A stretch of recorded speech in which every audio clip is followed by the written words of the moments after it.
ഹരി ഓം. നാരായണീയം ദശകം 1 ശ്ലോകം 7.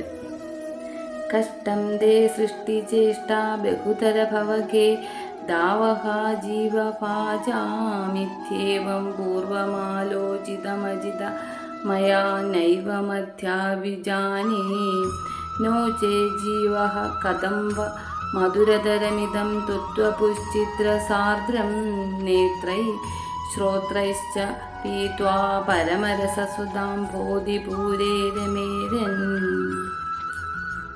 ആർക്കും ജയിക്കാൻ കഴിയാത്ത ഭഗവാനെ, സൃഷ്ടികർമ്മങ്ങൾക്ക് വേണ്ടിയുള്ള അങ്ങയുടെ പ്രവർത്തനങ്ങൾ ക്ലേശഭരിതവും ജനങ്ങൾക്ക് സംസാര ദുഃഖങ്ങൾ ഉണ്ടാക്കുന്നവയുമാണെന്ന് ഞാൻ ആദ്യം ധരിച്ചിരുന്നു.